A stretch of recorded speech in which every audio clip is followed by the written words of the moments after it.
I got into bead making because a friend of mine brought Murano glass to my studio and tossed it down on my table with no preamble, no information, no nothing, but it was so beautiful that it took over my life. Gold is extensively used in Venetian beads because they like it.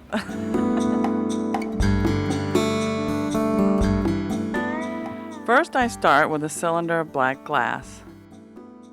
I continue to lay on glass until I reach the length that I wish the final bead to be.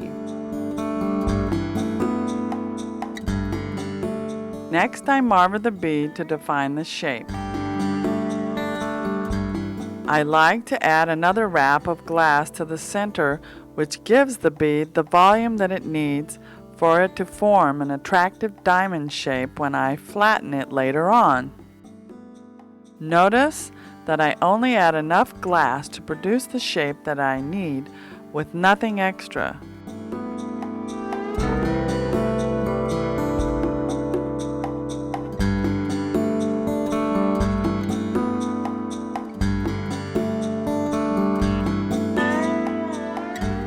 I have previously cut a 1 by 3 inch strip of gold foil to apply to the bead. Remember, this is foil, not leaf, which would burn away because it is too thin. I apply it with stamp tweezers and continually tap it down onto the glass to get it to stick. Then I thoroughly marver the gold to the core, because if you don't, the unattached portion will evaporate. Now I encase the bead with a rod of 10 mm clear. I park the bead in the wash just behind the flame, not in the flame, to keep the core warm until the encasing glass is ready to apply. When I make the gather of clear, I let it cool slightly first for 1 or 2 seconds before I apply it to the bead, so that it doesn't burn the gold off. As you encase the bead, you can introduce the encased portion into the flame, but not the exposed gold, because it will burn off. Once it's entirely encased, marver to a perfect bicone shape.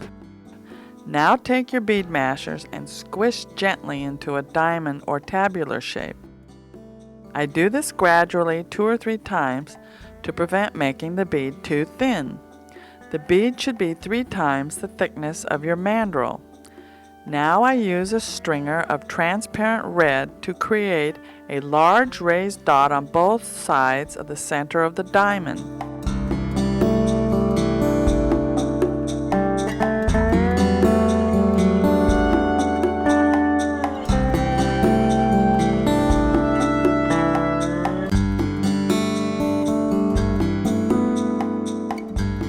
I press it down with my brass shaping tool and then melt it into a dome shape.